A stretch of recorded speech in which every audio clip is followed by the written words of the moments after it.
बिस्मिल्लाहिर्रहमानिर्रहीम। इस्लामी शरीयत के मसादिर और उसके दलाइल में कुरान करीम हदीस शरीफ के बाद तीसरा नंबर इजमाए उम्मत का है, और इजमाए उम्मत के मस्तर व माखज़ होने पर उम्मत इस्लामिया का इत्तिफाक है।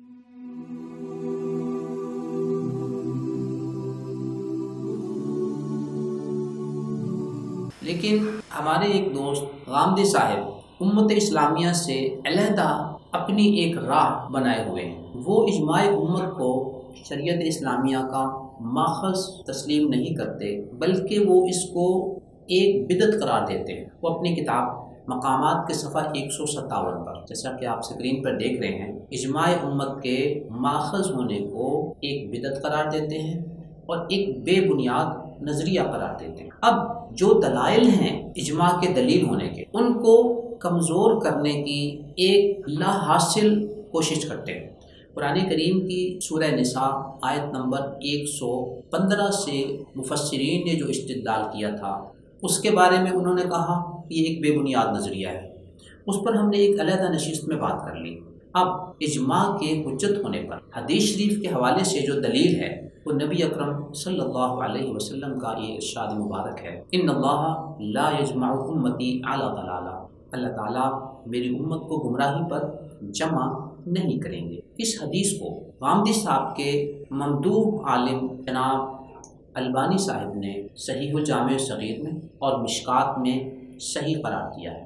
लेकिन चूँकि गामदी साहब ने इजमा को शरीयत इस्लामी का माखज़ तस्लीम नहीं करना, लिहाजा वो इन दलाइल पर भी अपने खुद साख्ता उसूल की रोशनी में तनकीद करने की कोशिश करते हैं और इन दलाइल को कमज़ोर करने की कोशिश करते हैं। अब ये जो हदीस शरीफ जिसको अलबानी साहब ने सही करार दिया, इसके बारे में गामदी साहब ने एक खुद साख्ता उसूल बनाया। जैसे कि आप उनकी किताब मकामात के सफ़ा 160 पे देख रहे हैं कि वो इस रिवायत के बारे में कहते हैं कि अगरचे एक कमज़ोर रिवायत है और इसी बिना पर हदीस की उम्महात कुतुब यानी बुखारी, मुस्लिम और मुअत्ता में से किसी में भी जगह न पा सकी, तो गोया वो ये उसूल बनाते हैं कि चूँकि ये रिवायत मुअत्ता में नहीं है, बुखारी में नहीं है, मुस्लिम में नहीं है, लिहाजा ये रिवायत कमज़ोर है। ये एक अजीब सा उनका नज़रिया है। वो एक कदम भी अपने इस खुद साख्ता उसूल की पासदारी नहीं कर सकते। इसके लिए आप उन्हीं की किताबों को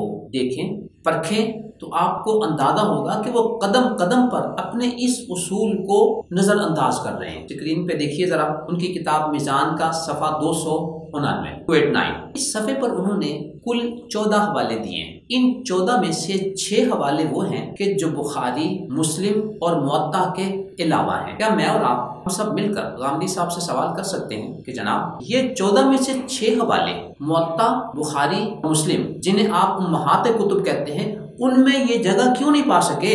अगर इन्नल्लाह ला यजमउ उम्मती अला दलाला बुखारी, मुस्लिम, मुअत्ता में जगह नहीं पा सकी, तो आप इससे ये इस्तिदलाल करते हैं कि ये कमज़ोर है। तो आपके 14 में से 6 हवाले ये कैसे मजबूत हो गए, कैसे कवी हो गए, कैसे आपने इनसे इस्तिदलाल कर लिया? मजीद आप सफ़ा नंबर 290 देखिए मीज़ान का, इसमें सफ़ा 290 पर उन्होंने 13 हवाले दिए हैं। इन 13 में से 6 हवाले वो हैं कि जो मुअत्ता, बुखारी और मुस्लिम के नहीं हैं। तो क्या गामदी साहब के उसूल के मुताबिक हम उनसे पूछ सकते हैं कि चूंकि ये 6 हवाले हदीस शरीफ के आपके मज़हूमा उम्महात कुतुब में नहीं हैं, तो क्या ये कमज़ोर है? अगर ये कमज़ोर नहीं है तो इन्नल्लाह ला यजमउ उम्मती अला दलाला इजमा की रिवायत वो कैसे कमज़ोर हो गई? और अगर वो कमज़ोर है इस वजह से कि उम्महात कुतुब बुखारी, मुस्लिम, मुअत्ता में नहीं है, तो फिर आपके ये 6 हवाले कैसे जानदार हो गए? ये कैसे कवी हो गए? ये कैसे आपने इनसे इस्तिदलाल कर लिया? क्या ये अजीब सी उनकी मंतिक नहीं है कि वो अपनी मंतिक पर खुद भी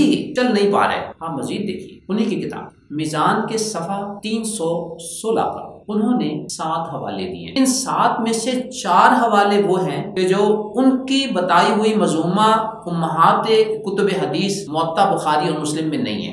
तो क्या अगर इन उम्महात कुतुब में किसी हदीस का न होना ये उसके कमज़ोर होने की अलामत है? तो आपने जो 3 हवाले दिए हैं ये भी मुअत्ता, बुखारी और मुस्लिम में नहीं है, तो फिर ये कैसे कवी हो गए? ये कैसे काबिल इस्तिदलाल हो गए? आपने इनको बतौर हवाला, बतौर दलील कैसे पेश कर दिया? अगर ये दलील बन सकते हैं इसलिए कि वो उम्महात कुतुब में नहीं है, तो फिर इन्नल्लाह ला यजमअ उम्मती अला दलाला क्यों दलील नहीं बन सकता? तो गया आपने जो उसूल बनाया था, आप अपने उसूल पे अपनी किताब में एक सफ़ा आगे नहीं बढ़ पा रहे। तो इन हवालाजात से आपने वाज़ेह तौर महसूस किया कि गामदी साहब जो उसूल बनाते हैं उस उसूल पे वो खुद भी नहीं चल पाते। तो क्या बात वाज़ेह होकर सामने आई कि उन्होंने इन्नल्लाह ला यजमअ उम्मती अला दलाला इजमा की इस दलील को कमज़ोर करने के लिए जो बुनियाद बनाई थी वो बुनियाद ही कमज़ोर है। जब बुनियाद कमज़ोर है, इस्तिदलाल कमज़ोर है, तो इजमा हुज्जत है। जब इजमा हुज्जत है, उसकी दलील मजबूत है, जिसको अलबानी साहब भी सही करार दे रहे हैं, तो फिर गामदी साहब का इजमा को बिदअत कहना और एक गैर यकीनी चीज करार देना, ये मौक़िफ़ कितना कमजोर है। दूसरे नंबर पर इस हदीस की बाबत गामदी साहब ने जो मौक़िफ़ इख्तियार किया कि ये उम्महात कुतुब मुअत्ता बुखारी मुस्लिम में नहीं है, इस वजह से कमज़ोर है। आइए अब उनके इस मौक़िफ़ को उनकी अपनी गुफ्तगू की रोशनी में परखते हैं। नुज़ूल ईसा अलैहिस्सलाम की 10 रिवायात वो सही बुखारी और सही मुस्लिम में मौजूद हैं। जिन 3 किताबों को वो उम्महात कुतुब हदीस कहते हैं, उनमें से सही बुखारी और सही मुस्लिम भी। जब नुज़ूल ईसा अलैहिस्सलाम की 10 रिवायात सही बुखारी और सही मुस्लिम में उम्महात कुतुब हदीस में मौजूद हैं, तो जनाब गामदी साहब को अपने उसूल के मुताबिक चाहिए था कि वो सरे तस्लीम खम कर लेते और इन्हें मान लेते कि चूँकि ये नुज़ूल ईसा की रिवायतें उम्महात कुतुब हदीस सही बुखारी और सही मुस्लिम में मौजूद हैं, लिहाजा मैं नुज़ूल ईसा को तस्लीम करता हूँ। लेकिन शायद आपके इल्म में होगा कि गामदी साहब क़यामत से पहले नुज़ूल ईसा अलैहिस्सलाम के कायल नहीं हैं, और ये जो दलाइल हैं, जो अहादीस हैं सही बुखारी और सही मुस्लिम की, उनको मुस्तरद करने के लिए उन्होंने एक और नई मंतिक यहाँ पे ढूंढी। यहाँ उन्होंने अपना खुद साख्ता एक और उसूल बना लिया कि चूंकि सही बुखारी और मुस्लिम की ये रिवायतें मुअत्ता इमाम मालिक में नहीं हैं, लिहाजा मेरे नज़दीक ये काबिल कबूल नहीं है। यूं इन्नल्लाह ला यजमअ उम्मती अला दलाला को मुस्तरद करने के लिए ये मौक़िफ़ इख्तियार किया कि ये उम्महात कुतुब हदीस मुअत्ता बुखारी मुस्लिम में नहीं है, और जो रिवायतें नुज़ूल ईसा अलैहिस्सलाम की उम्महात कुतुब हदीस में से 2 किताबें सही बुखारी सही मुस्लिम में हैं, उनको मुस्तरद करने के लिए अपना एक नया उसूल घड़ लिया कि ये मुअत्ता इमाम मालिक में नहीं है। तो ये उनके वो बदलते हुए पैमाने हैं जिन पर वो खुद कायम नहीं रह पाते, उनके अपने मौक़िफ़ में ठहराव नहीं है। अब आप ज़रा सुनिए नुज़ूल ईसा की रिवायात के बारे में जो बुखारी मुस्लिम में है, और चूँकि मुअत्ता में नहीं है तो वो उनको इस वजह से मुस्तरद कर रहे हैं कि ये मुअत्ता में नहीं है। अच्छा, फिर हदीस में हमारे लिए जो सबसे पहली किताब हदीस की है वो इमाम मालिक की मुअत्ता, पहली हदीस की किताब वो। आप मुअत्ता को शुरू से लेकर आखिर तक पढ़ जाइए, कहीं उसमें शायबा भी नहीं, कोई जिक्र नहीं, बिल्कुल। तो मुअत्ता भी बिल्कुल खाली। उसके बाद की हदीस की किताबों में अलबत्ता सैयदना मसीह अलैहिस्सलाम के नुज़ूल का जिक्र आना शुरू हुआ है, और फिर बुखारी में भी है, मुस्लिम में भी है, इन किताबों में है जो बाद के ज़माने में मरतब की गई है। उसके बाद अगर आप समझते हैं कि आम नुक्ता नज़र ज़्यादा कवी है, बिस्मिल्लाह मानते रहिए, कोई फ़र्क नहीं पड़ता। और अगर आप वो राय कायम करें जो मेरा इस मामले में रुझान है, तो उम्मीद है कि गौर खौस के कुछ और सामान भी खुलेंगे आपके।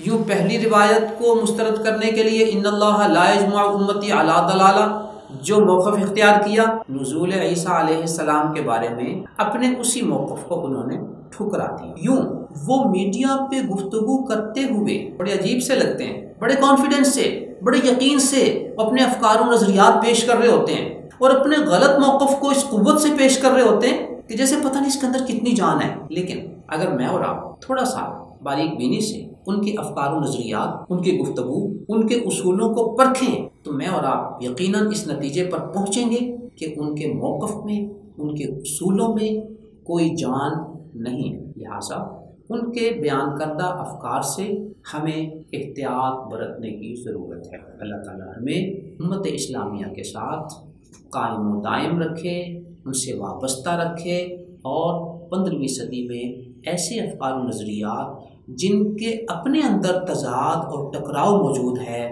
जिनके अंदर ख़ुद ठहराव नहीं है, जिनकी कोई इल्मी बुनियाद नहीं है, अल्लाह ताला हमें उनसे दूर रखे और उनसे महफूज रखे। آمین. نظروا للطيبة ونور طه يسطعون